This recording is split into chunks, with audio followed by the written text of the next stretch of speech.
We're at Forest Lawn Memorial Park, Glendale, California. Hello everybody, this is Famous Graves with Diamond Dave. I'm at the statue of David, Michelangelo statue of David. This should be a pretty good video. There's many famous graves I have in mind to visit. So away we go. Gardens of Memory. This is our lucky day. The door is unlocked. This area is normally closed to the public. I've been here many times. It's the first time the door is unlocked. We're at the Columbarium of Eternal Light. There's 5 famous graves within this columbarium that we'll pay our respects to. First stop is Victor McLaglen. His film career spanning from the early 20s through the 1950s. He co-starred in 7 films with John Wayne. You may have heard of him. He wins an Academy Award for Best Actor in the 1935 film The Informer. Mr. McLaglen, it really does give me great pleasure to present you this award for the best performance of 1935 in The Informer. Thank you, Mr. Griffith. I can hardly find words to express my gratitude and thanks for this. Actually, I want to thank everybody responsible for making this possible. All I can say is I'm exceedingly happy. He has a star on Hollywood Walk of Fame as well.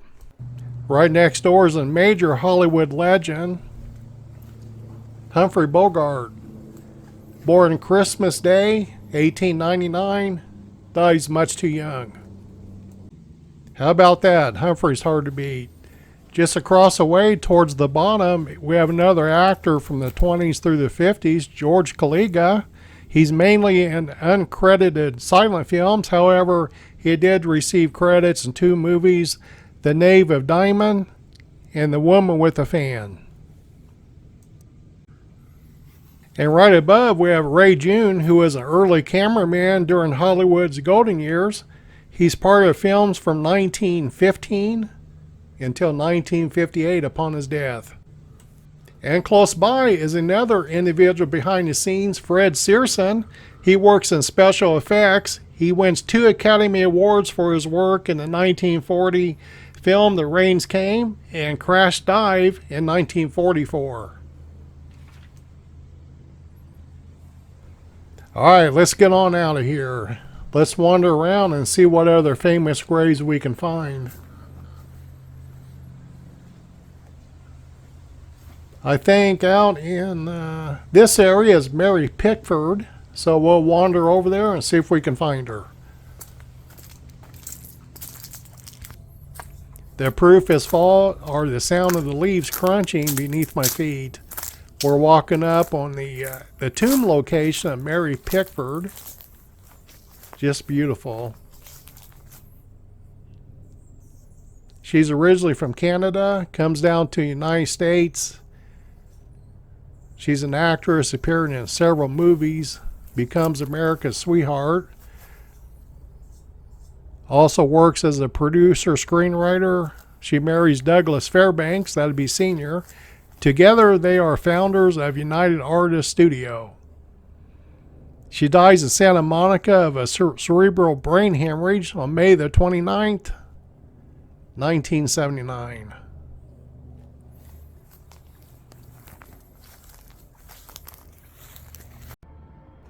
Now we're at the Columbarium of the Evening Star. In this area, we'll make a few brief stops. First, straight back, is one of my favorite Hollywood actors. This is the niche of Robert Taylor. Robert's neighbor is another 20s and 30s actress, Popeye Andriette. She appears on stage and also does some Hollywood films.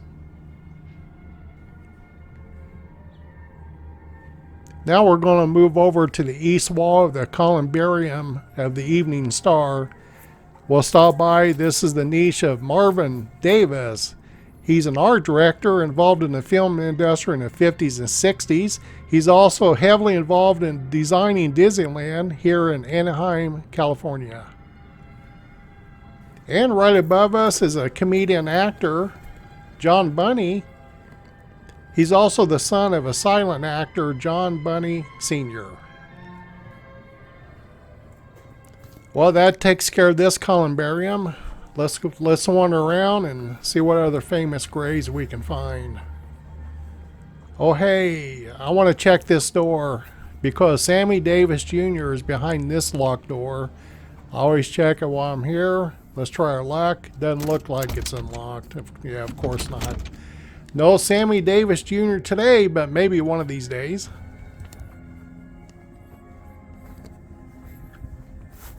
This cemetery plays music in the columbariums and the mausoleums as well.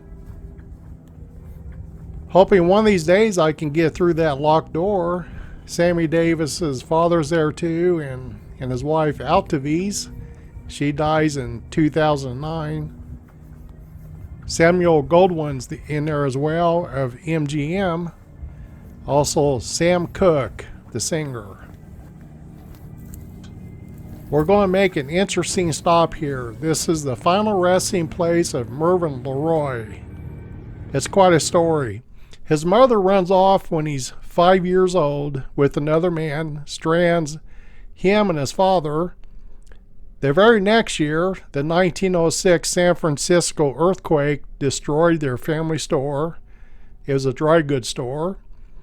The insurance company was bankrupt, so there was no claim payment made. He and his father are now penniless. They end up living in a tent on the edge of town. His dad died when he was 16 years old. Now he's on his own, so he decides to head to Hollywood to get into acting. Starts out as a young man in the mailroom, and then he ends up becoming a camera operator.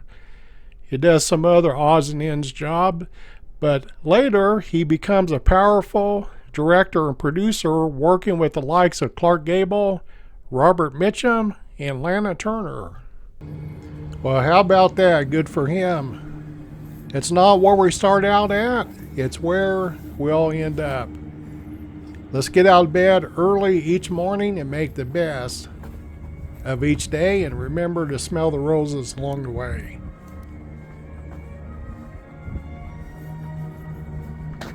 I gotta say, the channel is starting to do pretty well. This is the last of December 2023. I think I'm setting at about 3,400 subscribers. That's always encouraging. Hey, Haagen-Dazs, let's get some ice cream.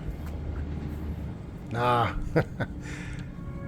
Anyway, I make a trip to California once a month. I try to get enough for at least 4 videos. I like to post on Sunday mornings, 1 a week.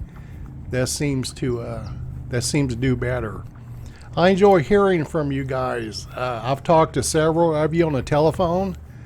I enjoy getting emails, and I answer every one of them. In fact, it's a lot of fun. I'm often asked what my favorite grave is. I'd have to say probably Colonel Sanders, because he's the one that got me into this mess. I decided to turn it into a channel. We're at the Columbarium of Courage. We'll make a few stops in here. First, towards the back, is a Gone of the Wind actor, Rand Brooks. He played a part of Charles Hamilton, which he despised because he wanted to play macho parts in movies. When he retired from show business, he raised and bred Andalusian horses. He married Stan Laurel's daughter, Lois Laurel. She died several years after him in 2017.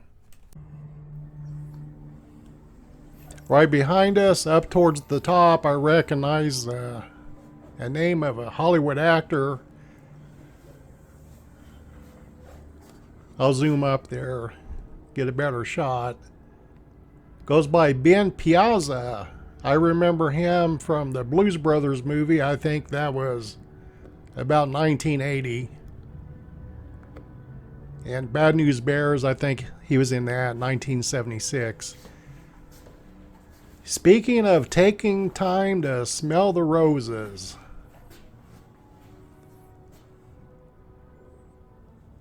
these fresh flowers, this entire columbarium smells like fresh roses. Nothing better than red roses.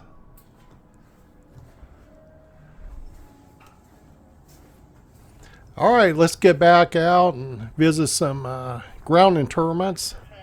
Got a groundskeeper. How you doing?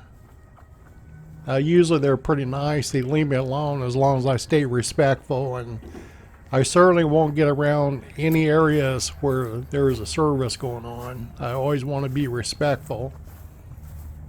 The only time I've ever had problems here is at the Great Mausoleum, where they told me to pack up my camera and get out. On top of these stairs, we're getting into what's called the Court of Freedom.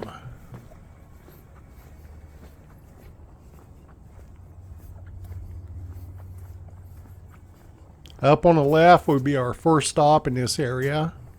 Where these flowers are, Natalie Cole. She has a smash album in 1975 called Inseparable. It went platinum. Right across the wall there a ways is the Freedom Mausoleum. That's where her father's interred, Nat King Cole. I featured him in another video on my channel. Next door, a couple of spaces over, if you come over to the marker 1775 or 7715, you'll find the unmarked grave of Joe Jackson, the patriarch of the Jacksons. Michael Jackson is also interred in the Great Mausoleum here at Forest Lawn, Glendale. Well, hey friends, thanks for watching to the end. That helps me with YouTube recommending it to others. Everybody needs to be remembered.